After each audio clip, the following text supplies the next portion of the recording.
دوستو MK TV میں خوش آمدید۔ کیا آپ جانتے ہیں کہ دنیا میں ایک ایسا دارالحکومت بھی ہے جو لاکھوں لوگوں کے لیے بنایا گیا تھا، لیکن آج وہ خالی پڑا ہے؟ اور کیا آپ جانتے ہیں کہ دنیا میں ایک شاہراہ ایسی بھی ہے جو $1.3 بلین کی لاگت سے تعمیر کی گئی ہے، لیکن مقامی افراد اس پر سفر کرنا پسند ہی نہیں کرتے؟ اس ویڈیو میں ہم آپ کو دنیا کے مہنگے ترین لیکن فیلڈ میگا پروجیکٹس کے بارے میں بتائیں گے۔ ان کو تیار کرنے میں تو اربوں ڈالرز لگے ہیں، لیکن یہ پروجیکٹس کبھی کسی کے کام نہ آ سکے۔ دوستو، دنیا کے فیلڈ پروجیکٹس کی فہرست میں میانمار کے نیپیوڈا کا پہلا نمبر ہے۔ اس شہر کو میانمار کے نئے دارالحکومت کے طور پر تعمیر کیا گیا تھا۔ اس پر 4 سے 5 ارب ڈالرز لگے تھے، لیکن آج بھی بہت کم لوگ اس شہر میں آباد ہیں۔ شاپنگ مال سنسان رہتے ہیں، سڑکیں ویران رہتی ہیں، اور ایئرپورٹ پر اگر بہت زیادہ لوگ سفر بھی کریں تو وہ صرف 1 درجن کے قریب ہوتے ہیں۔ یہ اتنا ویران کیوں رہتا ہے؟ آخر اس کی کیا وجہ ہے؟ وہ ہم آپ کو بتائیں گے، لیکن اس سے پہلے آپ کو یہ بتاتے ہیں کہ آخر میانمار نے دارالحکومت تبدیل کیوں کیا۔ میانمار کے سابق فوجی قیادت نے 2002 میں خفیہ طور پر نئے دارالحکومت کی تعمیر شروع کر رکھی تھی۔ اس سے پہلے یانگان، جسے رنگون بھی کہا جاتا تھا، وہی میانمار کا دارالحکومت ہوا کرتا تھا۔ جیسا کہ آپ جانتے ہیں کہ پاکستان، برازیل اور مصر سمیت کئی ممالک میں ماضی میں اپنا دارالحکومت بدل چکے ہیں۔ نومبر 2005 میں میانمار نے اپنا کیپٹل سٹی تبدیل کر لیا، لیکن اس کے سرکاری نام نیپیوڈا کا اعلان 27 مارچ 2006 کو کیا گیا، جس کے لفظی معنی بادشاہوں کے رہنے کی جگہ کے ہیں۔ دارالحکومت کی اس اچانک تبدیلی کی وجہ واضح نہیں تھی۔ کچھ لوگوں کا خیال تھا کہ میانمار کی فوجی قیادت کو خطرہ ہے کہ کوئی سمندر سے ان پر حملہ نہ کر دے، جبکہ کچھ لوگ ایسا بھی کہتے تھے کہ دارالحکومت کی یہ منتقلی نجومیوں کے مشورے پر کی جا رہی ہے۔ تاہم دارالحکومت کو منتقل کرنے کی سرکاری وضاحت یہ تھی کہ یانگان بہت زیادہ بھیڑ اور ہجوم سے بھر گیا ہے۔ اس شہر کی آبادی 70 لاکھ سے بھی زیادہ ہے، اور یہ خیال کیا جا رہا ہے کہ 2050 تک اس کی آبادی دگنی ہو جائے گی۔ اسی لیے میانمار کی حکومت نے سوچا کہ ملک کے کیپٹل کو کسی اور جگہ منتقل کرنا چاہیے۔ اس نئے پروجیکٹ کو تیزی سے بنایا گیا اور اس پر 4 سے 5 ارب ڈالرز لگائے گئے۔ اس نئے شہر کے پاس 20 گلیوں والی سڑک بھی تعمیر کی گئی اور 100 سے زائد لگژری ہوٹلز بنائے گئے۔ عجائب گھر بھی تعمیر کیے گئے، اور تو اور یانگان میں موجود تاریخی عمارت سویداگان پگوڈا جیسی عمارت بھی اس نئے دارالحکومت میں تعمیر کی گئی۔ لیکن پھر بھی یہاں کی آبادی بہت کم ہے، لوگ یہاں رہنا پسند ہی نہیں کرتے۔ اس نئے دارالحکومت میں 1,10,00,000 سے بھی کم شہری آباد ہیں، ان میں بھی زیادہ تر لوگ مضافاتی علاقوں میں رہتے ہیں۔ اب آپ لوگوں کے ذہن میں یہ سوال پیدا ہو رہا ہوگا کہ آخر کیوں لوگ اس نئے کیپٹل میں رہنا پسند نہیں کرتے؟ دراصل دوستو، اس کی وجہ صحت کی بنیادی سہولیات کی ناقص فراہمی ہے۔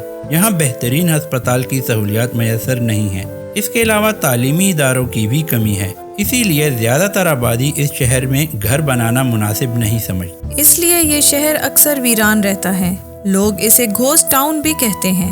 دوستو، آپ کو جان کر حیرت ہوگی کہ یہاں ٹریفک کی بھیڑ تو دور، بعض اوقات ایک بھی گاڑی سڑک پر نظر نہیں آتی۔ اس کے علاوہ شہر میں ایک ہوائی اڈہ بھی ہے جو ہر سال 3 ملین سے زائد مسافروں کو اکوموڈیٹ کر سکتا ہے۔ لیکن آپ کو یہ جان کر بھی حیرت ہوگی کہ ایک بہت مصروف دن میں صرف 1 درجن لوگ ہی اسے استعمال کرتے ہیں۔ اس کے علاوہ شاپنگ مالز پر بھی صرف چند ہی لوگ نظر آتے ہیں۔ ہوٹل کی لابیز زیادہ تر خالی رہتی ہیں۔ مستقبل میں شاید یہ شہر آباد ہو جائے، لیکن فی الحال تو یہ دنیا کے سب سے فیلڈ منصوبوں میں سے ایک ہے۔ یہ دنیا کا سب سے عجیب دارالحکومت ہے جو ملک کی زیادہ تر آبادی کے لیے تو بیکار ہے۔ اب آپ کو دنیا کے ایک ایسے ایئرپورٹ کے بارے میں بتاتے ہیں جو 1 ارب یورو کی لاگت سے تعمیر کیا گیا ہے، لیکن صرف 3 سال بعد ہی بند ہو گیا۔ پھر اسے خریدنے کے لیے جب پہلی بولی لگی تو وہ بھی صرف 10,000 یورو کی تھی۔ ہم بات کر رہے ہیں اسپین سویداد انٹرنیشنل ایئرپورٹ کی۔ دوستو، آپ جانتے ہیں کہ اسپین یورپ کے اہم سیاحی مقامات میں سے ایک ہے۔ ہر سال ہزاروں سیاح یہاں چھٹیاں گزارنے جاتے ہیں۔ اس کے علاوہ یہاں کے ایئرپورٹ پر روزانہ درجنوں انٹرنیشنل فلائٹس آتی جاتی رہتی ہیں۔ اسپین کے دارالحکومت میڈرڈ میں پہلے سے موجود مرکزی ہوائی اڈے کا بوجھ کم کرنے کے لیے اس کے متبادل ایک نئے ایئرپورٹ کو تعمیر کیا گیا تھا۔ یہ نیا تعمیر ہونے والا ہوائی اڈا سویداد انٹرنیشنل ایئرپورٹ تھا۔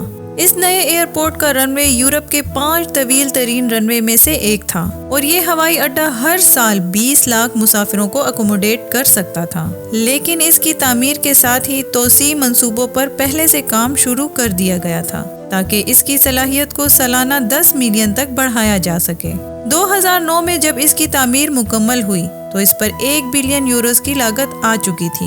یہ نئے جدید ایئرپورٹ کو نظر میں رکھتے ہوئے ایک مناسب سی رقم بنتی تھی، لیکن پھر یہ ہوا کہ صرف 3 سال بعد اس ایئرپورٹ کو بند کر دیا گیا کیونکہ اس منصوبے پر کام کرنے والی کمپنی نے 2012 میں دیوالیہ ہونے کا دعویٰ ظاہر کر دیا۔ اس کمپنی کے دیوالیہ ہونے اور ایئرپورٹ کے بند ہو جانے کے پیچھے جو اصل وجہ تھی وہ اس کی لوکیشن تھی، یعنی یہ جس جگہ تعمیر کیا گیا تھا وہ کسی بھی طرح مرکزی ایئرپورٹ کے لیے مناسب نہیں تھا کیونکہ یہ میڈرڈ سے 200 کلومیٹر دور تعمیر کیا گیا تھا۔ اب ظاہر ہے زیادہ تر مسافر پہلے ہی لمبی فلائٹ کے سفر سے تھکے ہوئے ہوتے تھے، اس لیے لینڈ کرنے کے بعد پھر سے شہر تک جانے کے لیے ایک لمبا سفر طے کرنا بہت کم لوگوں کو پسند تھا، بلکہ کسی کو بھی پسند نہیں تھا۔ مسافروں کی ناپسندیدگی کی وجہ سے تمام بڑی انٹرنیشنل ایئر لائنز نے اس ہوائی اڈے کا بائیکاٹ ہی کیے رکھا۔ دارالحکومت میڈرڈ میں پرانے ایئرپورٹ سے ہی فلائٹس آپریشن جاری رہے۔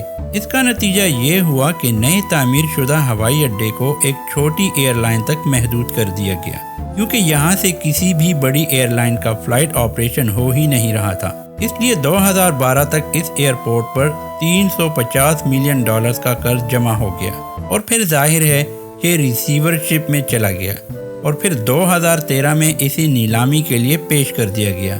80 ملین یوروز کی ابتدائی پرائس ٹیگ کے ساتھ جب اسے نیلامی کے لیے پیش کیا گیا تو جولائی 2015 میں برطانوی اور ایشیائی سرمایہ کاروں کے ایک گروپ تزنین انٹرنیشنل نے صرف 10,000 یوروز کی پہلی بولی لگائی۔ اسپین کے کمرشل کورٹ نے یہ بولی مسترد کر دی۔ اس کے بعد 28 ملین یوروز کی بولی لگائی گئی لیکن وہ بھی کامیاب نہیں ہوئی۔ پھر آخر 3 سال بعد ہوائی اڈے کو ستمبر 2018 میں 56.2 ملین یوروز میں فروخت کر دیا گیا۔ جب 2019 میں وبا پھیلی تو دنیا بھر میں کاروباری زندگی بری طرح متاثر ہوئی، لیکن اس لاک ڈاؤن سے ویران ہوائی اڈے کو ایک نئی زندگی مل گئی۔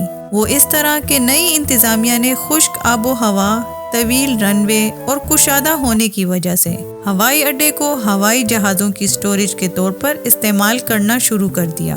کورونا میں جب دنیا بھر میں لاک ڈاؤن چل رہا تھا تو اس ہوائی اڈے نے تقریباً 80 جہازوں کو سٹوریج فیسیلٹی دی۔ سٹوریج کے اس نئے انداز نے ہوائی اڈے کو ایک انتہائی ضروری کاروباری موقع فراہم کیا۔ اس کے بعد جب کاروباری زندگی اپنے انداز سے چلنے لگی تو یہ ہوائی اڈا پھر سے ویران ہو گیا۔ یہ $1 بلین کا میگا پروجیکٹ مسافروں کے لیے تو بالکل بیکار ہے، اسی لیے ہم اسے دنیا کے فیل پروجیکٹ میں شامل کر رہے ہیں۔ دوستو، آج کی ویڈیو میں بس اتنا ہی۔ امید ہے ہمیشہ کی طرح آج کی ویڈیو بھی آپ کو بے حد پسند آئی ہوگی۔ ویڈیو اچھی لگے تو لائک کرتے ہوئے اپنے دیگر دوستوں کے ساتھ شیئر ضرور کیجیے۔ آپ کی رائے آج کی ویڈیو کے بارے میں کیا کہتی ہے کامنٹ کر کے ہمیں ضرور بتائیے۔ انشاءاللہ ملاقات ہوتی ہے آپ سے اگلی ویڈیو میں، تب تک اپنا اور اپنے پیاروں کا خیال رکھیے گا۔ اللہ حافظ۔